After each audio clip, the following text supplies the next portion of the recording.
I never thought about the universe, it made me feel small. Never thought about the problems of this planet at all. Global warming, radioactive sites, imperialistic wrongs, and animal rights. No!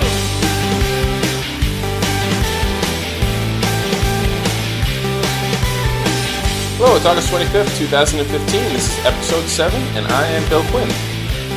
This episode, I'm going to be replaying an interview I did back in June, but that I had to edit down to put into a shorter podcast. But now I'm going to play the entire interview. This is Reshma Patel with the Impact Network. Now, the Impact Network does a lot of amazing work with schools in rural Zambia, and they use a lot of technology, a lot of innovative ideas, and they are bringing a lot of change to a struggling school system. So in this episode is my complete interview where we really talk about some of the things that the Impact Network is doing to create change. Also some ways for you to get involved in what they do. And with that, here is my interview. So I'm here with Reshma Patel, who's the Executive Director with the Impact Network. Tell me a little bit about the education system in Zambia at the moment. What is kind of the situation on the ground, and then we'll talk a little bit about what your organization's doing to support the education. So in Zambia, there's basically two types of schools that students can attend, mainly talking about primary school here. There's government schools, and these are built by the government and operated by the government. They tend to be accessible. There are some government schools in rural areas, but they're the type of schools you might find like off the main road. And then there's also community schools. And community schools really have grown in the last decade or so. What that means is often the structure itself is built by an NGO or some funder that comes into a community, and often these tend to be in more rural areas, and builds a structure and then passes it on to the community to run. So the community is then tasked with raising them funds to pay a teacher or to find a volunteer teacher and get all the resources for the schools. So there's these two sort of types of schools in Zambia. And, when we started the organization, we were really focused on doing what a lot of NGOs do, which is build these community schools and hand them over to the communities to run. But what we found was that without any resources, so without textbooks and ideas on what the curriculum should look like and management and funds and resources, to be honest, the quality of what was going to be schools was pretty poor. So what we wanted to do when we first started was build these schools and hand them over to the community. And then we sort of evolved to how we thought about it and decided to focus more on what was going on inside classroom walls rather than the construction themselves. And in general, the Zambian government is trying to figure out a solution for the education crisis really facing the country, to try and improve the quality of community schools. What they're finding, though, is that the cost to convert all of these community schools into government schools is quite high. So what we aim to be is really a solution that's in between. We're high quality, but we operate at a pretty low cost. And how many schools are you involved with or working with? Yeah, we have 10 schools that are primarily based in the eastern province of Zambia in sort of one cluster that has there's a radius. They're all within about 25, 30 miles of one another. But they are in extremely rural areas. There's no real roads. Some of the roads aren't passable in the rainy season. Where we operate, the schools are pretty close together. They're, for all intents and purposes, you can think of it as like a mini school district. So what we're able to do is share resources across those 10 schools. So we have 2 teacher supervisors that travel to each school every day of the week. So each of them has 5 schools under their belt. And they observe the teachers and provide formative feedback at each school every day. And then we have other management staff making sure they have the right supplies, making sure everything's working at the schools, providing any help to teachers that they can, working with the communities that we're working in to make sure there's a parent-teacher association at every school, meeting with the parent-teacher association to really help bridge the community and the school together. So what kind of success have you seen, and how do you measure that success? Yeah, so the first, unlike New York City, the first standardized assessment in Zambia starts in grade 5. And by that time, to be honest, in terms of what's happening with students, a lot of students have either dropped out by that point or are attending but still don't know how to read and write, for example. Wow. So when they get to that first standardized assessment, students generally score pretty poorly. I think the last survey that was done across Zambia showed that 90% of students weren't meeting the desired standards in math and English. And so what we do is we have assessments that are done once every term. There's 3 terms in the Zambian school year. They're done at the end of the term, and they're created by mostly our teachers and teacher supervisors. There's a representative from each school and each grade that come together to craft the questions based on the curriculum. And then those are graded at the end of the term and given out to students and sent home to parents as a sort of report card on how their students did. So that's one way we do it.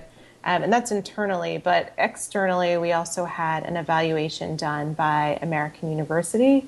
And what American University did across first and second graders is measure our students on the early grade reading assessment and the early grade math assessment. So those are the EGRA and EGMA tests that are pretty widely known in the international ed world.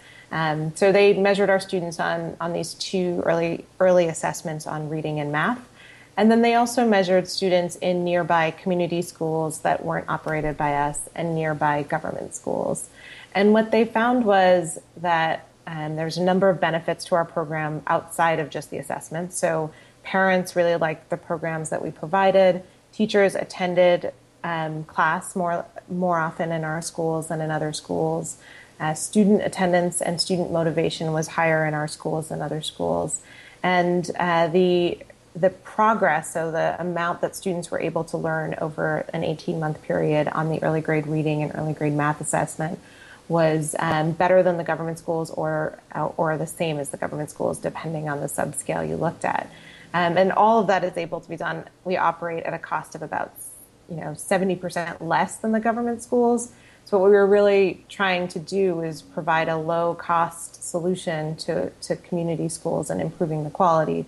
And what our evaluation showed was that we were able to do that quite successfully. That's amazing. I'm sure there's a whole bunch of things, but what are you doing to be able to operate at 70% less or at such a lower cost and yet be so much more successful? What's maybe the disconnect or what's happening in other schools that you're able to do that they're missing it on? So one of the things that we depend on pretty heavily is our e-learning platform. And that's through an organization called iSchool that operates in Zambia.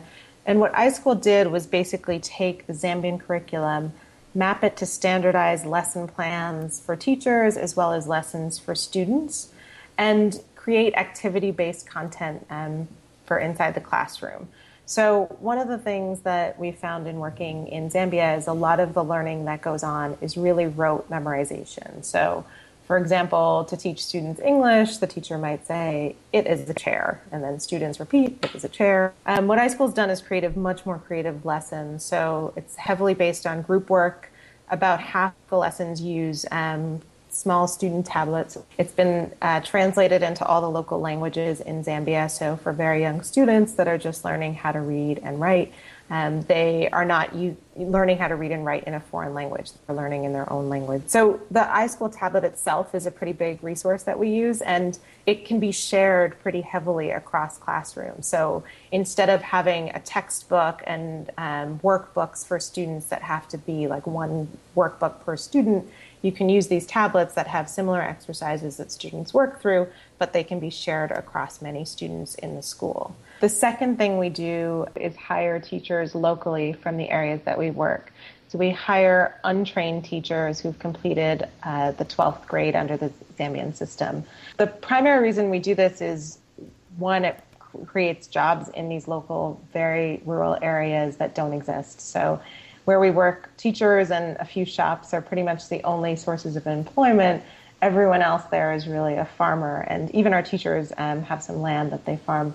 So we hire locally, first to stimulate the economy a little, but second also because these teachers know our students. They've seen them, they've grown up with them, they know the parents. It's much more informal of a relationship. If a student stops attending, for example, they can just talk to parents directly. I've been traveling with our regional director before, Daniel Mwanza, and he'll stop kids like in the middle of the field and ask them why they're not in school. There's a local level of oversight when teachers are hired locally that is really important. And then third, for us, we provide a lot of tools to our teachers and a lot of training. So the iSchool tablets and technology is a resource for teachers who haven't taught before to really have lesson plans at their disposal, to learn, what the best ways of delivery are, and then to take it another step further. So our best teachers can look at a standard lesson plan and really change it so that it's more effective in their classrooms for their students. A beginner teacher at least has some guideposts to start. And then the training that we offer is really quite intensive. So we have a training that's done at the end of every month and a bigger one that's done at the end of every term that involves all of our teachers. And those are led by our teacher supervisors and our operation manager. And then we have our teacher supervisors observing and giving feedback every single week. So on a Monday, they'll come see a teacher's class. They'll come back the next week to see if they're learning and progressing. So it's really not like a one-time professional development. It's really an ongoing thing that we try to improve our teachers.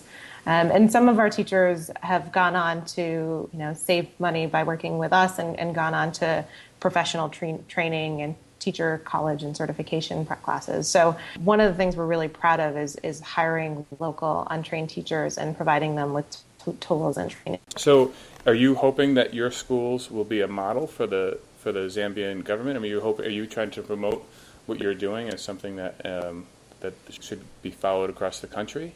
One of the things we've accomplished this year is starting a partnership with the American Institute for Research, and they are really interested in scaling up what we do across 60 or 70 schools in the Eastern Province, and working with the government on that scale up to see how this program would work in other settings. Trying to do right now is work with the government to meet community schools that are there, work with the teachers that they've hired and the local staff that exist, provide them with the e-learning technology and support, and basically create more of these little districts that are running our program. So if someone at home is listening to this and they want to get involved, what kind of things are you looking for as far as other people helping out or people getting involved, volunteering or donations or donation of materials? What kinds of things that can people at home do to help support what you're doing? People can help out in a number of ways.